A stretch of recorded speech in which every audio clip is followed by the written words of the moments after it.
That morning 66 million years ago, everything seemed normal, identical to how it had been for generations and millions of years. The scrub of conifers stretched to the horizon, dotted with vibrant flowers of palms and magnolias, and the sun began to filter through the trees, illuminating dark moving silhouettes. The sky was filling with winged creatures as large dinosaurs left their night shelters and poured onto the plains. Armored ankylosaurs, dozens of triceratops, and hundreds of hadrosaurs grazed among the flowers and leaves. Small predators, meanwhile, hunted the timid mammals that darted through the shrubs. Two T-Rex, hidden by foliage on the edge of the forest, were about to pick out their prey. Then, a flash. No noise, just a yellow glow that lit up the sky for a split second, disorienting the T-Rex and alarming the herbivores. The stillness that followed lasted a few moments. The sky began to change color. The blue turned to orange, then to pale red. The red became more intense and bright, more and more dazzling, and soon everything was enveloped in a halo of glowing. Forests caught fire, and fire spread everywhere. It was the end for the T-Rex and the herds of herbivores that were away from lakes and rivers at that time. Hours later, it began to rain, but what was falling from the sky was not water. It was red-hot glass beads and glowing chunks of rock that came crashing down on the few surviving dinosaurs. It hadn't been but 2 hours since the flash of light, and now millions of creatures, predator and prey alike, had all flown away into that paradise of mass extinctions that within a few hundred years of agony would permanently welcome all the dinosaurs that had temporarily escaped death and thousands of other species. Not quite all of them, though, and the one that was saved was a reptile that most of us would not hesitate to call, wrongly, a direct descendant of the dinosaurs. Could you tell me who we are talking about? No? Then follow us to learn more about what has always been considered a classic mystery of paleontology. You already know the story. At the end of the Cretaceous period, 66 million years ago, the asteroid that changed everything. A large asteroid struck the Yucatan Peninsula in Mexico, triggering extreme changes in global climate that led to what we call the KT extinction, where the acronym is an abbreviation for the Cretaceous-Tertiary transition. In a short time, estimates range from a few hundred to a few thousand years. Every dinosaur, pterosaur, and marine reptile had disappeared from the face of the earth, but crocodiles, strangely enough, survived until the next Cenozoic era. Why should this be surprising? Well, the fact is that dinosaurs, pterosaurs, and crocodiles are all descended from archosaurs, the dominant lizards of the late Permian and early Triassic. Why then, despite being from the same stock, did only crocodiles manage to escape extinction? Why the mammals survived the impact is easy to understand.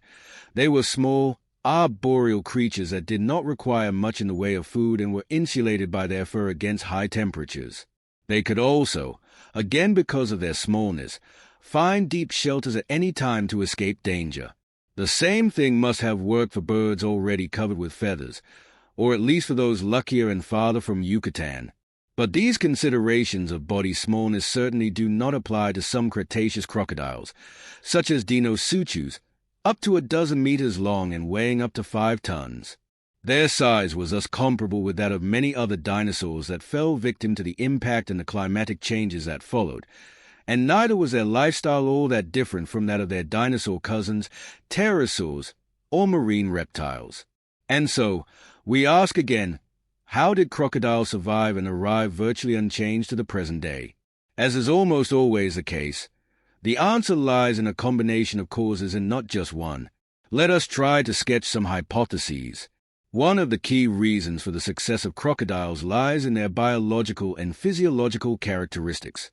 These reptiles are known for their adaptability, which means that they can survive and thrive in a wide range of environments, from temperate regions to tropical areas, from fresh waters to salt seas.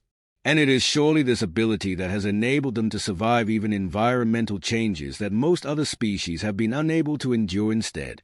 While dinosaurs came in all shapes and sizes, huge sauropods with elephant legs, tiny feathered dinosaurs, towering and ravenous tyrannosaurs, Crocodiles have remained virtually unchanged for the past 200 million years, except the very first Triassic crocodiles, such as Erpatosuchus, which were bipedal and lived exclusively on land. During the Cretaceous extinction, many marine and terrestrial ecosystems underwent drastic changes due to the asteroid impact.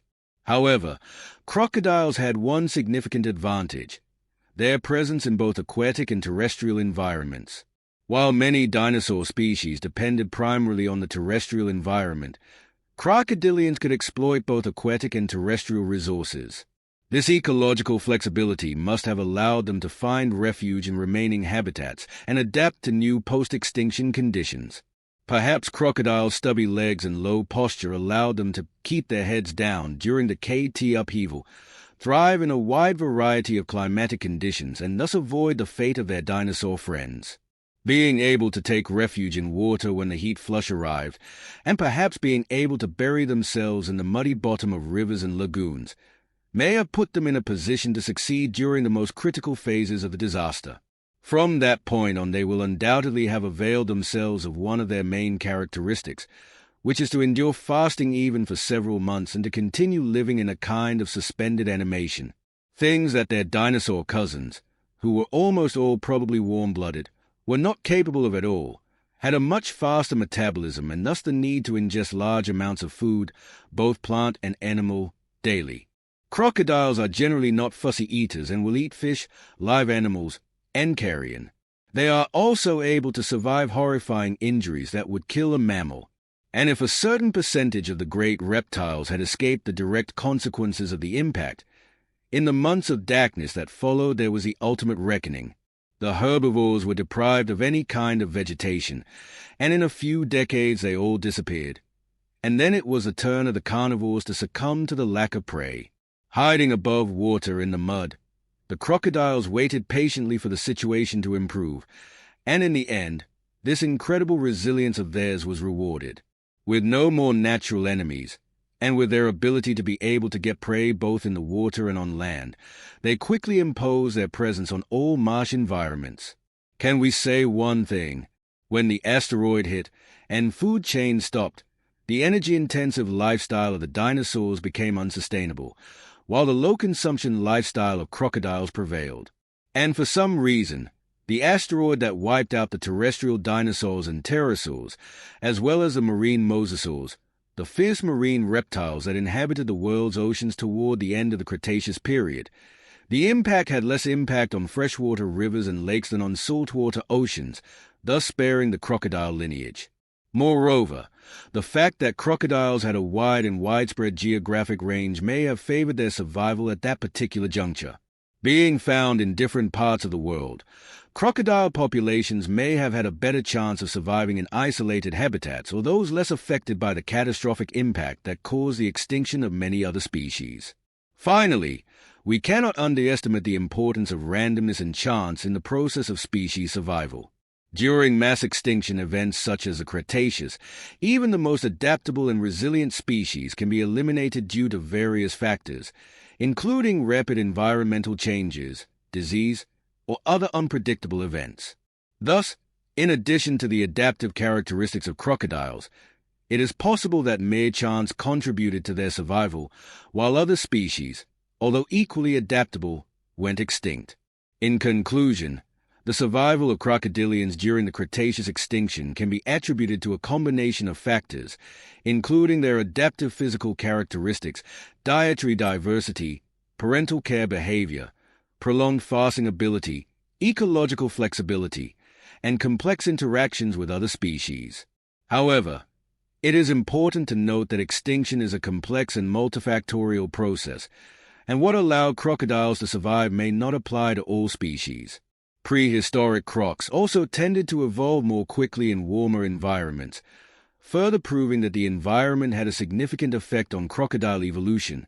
This probably explains why they not only survived that killer asteroid but evolved faster in its wake. What was especially important in determining crocodiles' rate of evolution was body size, because it is related to how much food an animal needs, how fast it is capable of growing, how much its population could potentially grow, and the chance of extinction in its future. Because of heat and a versatile body plan that has gone mostly unchanged for hundreds of millions of years, crocs survived. The fact that their body plan worked for them in many different situations also meant there wasn't much adjustment necessary, which explains why relatively few species existed back then, at least if you compare them to dinosaurs, and so few exist today.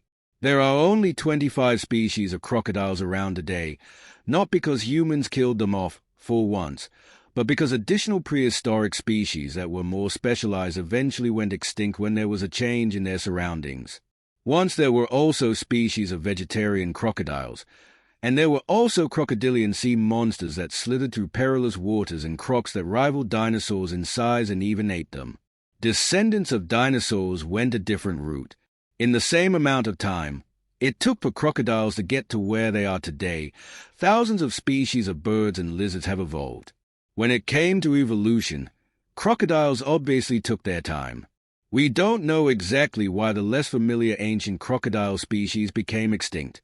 Personally, my opinion is that these species became too specialized in their respective environments, such that when the environment changed they were not able to adapt to it.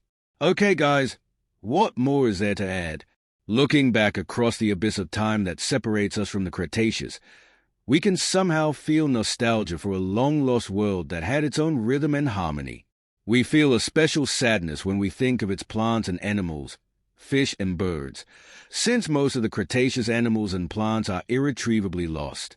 We may even feel some sorrow as we imagine the sun setting over a western ocean, painting the clouds orange, red, yellow, and gold, in the last evening of that world. For the Cretaceous world is gone forever and its end was sudden and horrible.